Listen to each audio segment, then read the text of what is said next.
All right, I thought I'd do this video to hopefully help someone else out that's in this same predicament. My wife has a 2013 Chevy Cruze, and the defroster stopped working in the car. We live in PA. Of course, the weather's starting to change. It's starting to become winter, and this is a real pain in the butt, especially if you can't defrost the windshield in the mornings and we got snow covered. I did some research online and found out this is a common problem. It is a small cog behind the main wheel that does the adjusting. It breaks, and God knows why Chevy doesn't fix things, but they don't. I guess being that so many people should complain about it, you think it'd be some kind of a manufacturer defect, but ultimately, though, it is a very expensive job to get done. From what I was told on the internet, it was close to $1,000 at a dealership. I have a really good auto mechanic. I trust him. When I asked him about it, doing it, he gave me a price of $560, and this is all for an $8 part. So there's like 7 hours of intensive labor to pretty much rip the whole entire dash apart. Now, the videos I watched, people were ripping dashes and pieces out and stuff like that, but you still couldn't get it. One guy came up from underneath, and I'm 275 pounds, and I'm a big dude, so me climbing underneath and trying to get up through the dash is a joke. So I made my own video, and I did some fabrication of my own, and I was able to get back to this part, and I can actually reach it even with my big bear claws, and hopefully get it fixed. The part itself cost me $10. I'm gonna show it to you here. This is the piece that broke. It sits in behind, and I will show some more when I flip the video around. This is Chevy's replacement. It is new and improved. So having said that, I'm going to kind of give you guys a show of what I did. And once again, if you're willing to go that route, and this route I should say, it may help you out tremendously. So hey, let's see what I can get into. All right, to continue on that video. So this is the dash of my wife's car. The keys are out of the ignition. I didn't open the door up, shut everything off. This is where the gauge cluster was sitting. It's now in the back seat. 5 screws, I believe. 1, 2, 3 on the top. There's 2 down here at the bottom. Yeah, you can see where it's already bit me a couple times. Take them screws out today and unplug. And the dash cluster will come out. I did take off this side panel when just looking for stuff, but you really technically don't even have to take that out. Now, when you do open this up, this is all tucked inside, of course. It sits on these pins. These little clips fit down on. The first thing you are going to come across is this centerpiece. Now, normally, this centerpiece looks like this, which, if you, I can't probably get it to sit there. You see, there's the size of my hand. You cannot get in anywhere. Where you need to be is right there where that wheel that you see is. Now, with having this cut out, which all it is, simple piece of plastic. Okay, I did leave the bottom part in.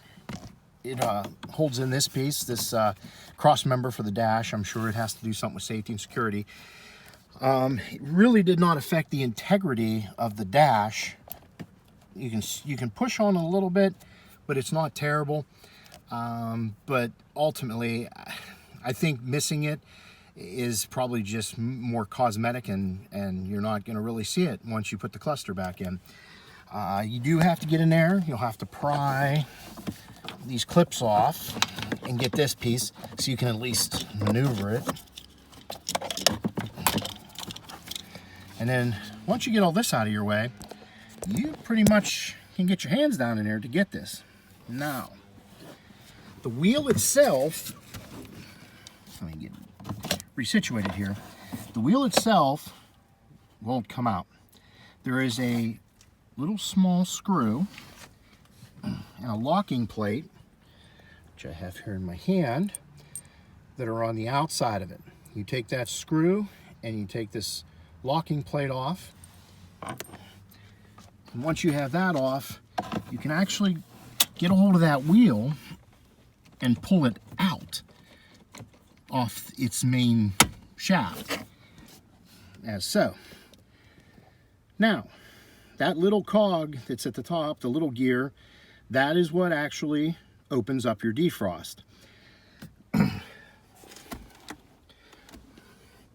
This piece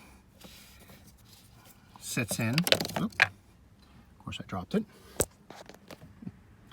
Technical difficulties. I'll get the new piece, why not? This piece will sit in there with that little tab facing the back side of this large gear. Now, when you go to replace it, you'll see the old piece and how it sits. It pretty much sits up just like this, and those teeth will be right up against the gears. The bottom pin is going to fit into what you see there, those little slide pieces. That's as that wheel spins, and I'll show that to you, it actually will turn this to open up the defrost. So this by far is not the easiest probably, but most cost effective. So I'm going to pause for a moment here, and I'm going to install that piece in behind that back in there, and then I'll show you it installed, and we'll get it working. The biggest thing is you kind of have to you got to make sure everything's synchronized. If the synchronizing gets off, then the gear will just jam. So that's what I've been told. But doing this method with not pulling any of the gears completely off, I pretty much left everything in place. So all I'm doing is pulling off one piece to pop another on. I'm hoping that this is going to work and be all back together here within, you know, less than, I'm thinking, a 2-hour period. So, all right, I'll give you another video, so just hang on here. All right, so about 5 minutes, I slipped that part in there real quick. I did not put the screw back in the front, nor the retaining plate. I left that out just momentarily while I was testing it, and actually you could test it while you're still doing all that. Really hard to see that other piece because now it's a black piece, but it sets right behind. You can't just get a good angle here. The phone just doesn't work when you want it to. I can't get a good, nah, you won't be able to see it. But the teeth sit right on the top of that white gear. Get my hand in here. Yeah, the teeth are sitting right underneath. There's actually a piece, a stop for this. You'll see it move around here. I'll actually operate it for you real quick so you can see it working in action. But so right now I have it on floor and defrost, but I don't have the fan really blowing. Should try to save on the noise a little bit. But I'll switch it over to defrost and you'll see it move.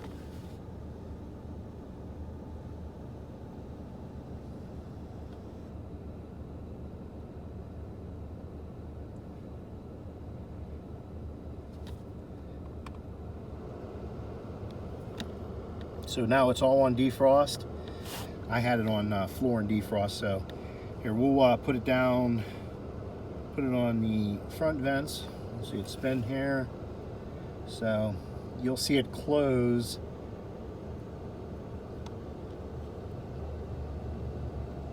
right there. So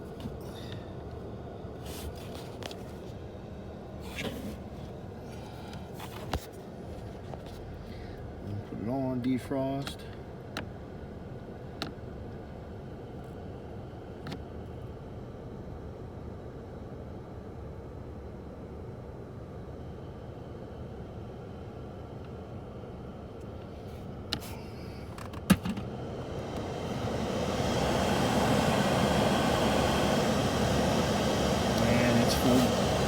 That's full fan.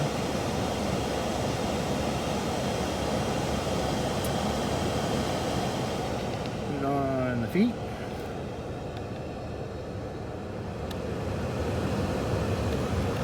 And there's pretty much no air coming out of the defrost now.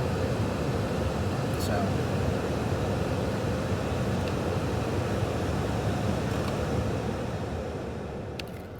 so that is my solution to this issue.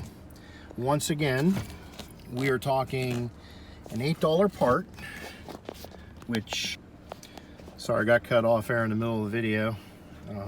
My wife was calling. Go figure. Anyway, so to sum it up, yeah, this $1,000, $500 job, whatever you've been quoted, with a little bit of modifications, you can do it if you're up to it. Once again, you gotta cut some, and you take that piece out and you can get to that gear. And once again, if you pull the gear straight out, the main white, the big gear there, you pull that straight out, everything should stay set. So all it is then is just replacing that little cog that's behind it. It fits in. Of course, I dropped the other piece. It's in here somewhere. But slap that on. That part, like I said, cost me $9, $10. So I can't picture paying all that labor for a piece that literally is, you know, 10 bucks. Then all you got to do is just put your dashboard back together, which once again, that's pretty simple. Don't forget the little locking tab and the screw that goes on the outside. I showed that to you earlier. I'll put that back on and put the dashboard back together, but the defrost is working. Everything's working great. I'm happy. I'm sure my wife will be happy. And that's pretty much it. I hope this helps somebody and saves them a ton of money, because God knows in these days, money is, it keeps getting shorter and shorter. So yeah, once again, I hope this helps out, get you through. If you're willing to do a little bit of mechanic work and you feel confident enough, this is not a super hard job. Yeah, you're gonna catch yourself and you're gonna scrape yourself a little bit here and there. You're gonna get a couple nicks and scratches because you got some sharp edges, but ultimately it's not super hard. And if it wouldn't be for doing this video, I probably would have had this done. If I had the part, I could have probably had this done in less than an hour. So really super simple, with very little, like I said, modification. All right, I hope it helps somebody. Thank you again, and take care.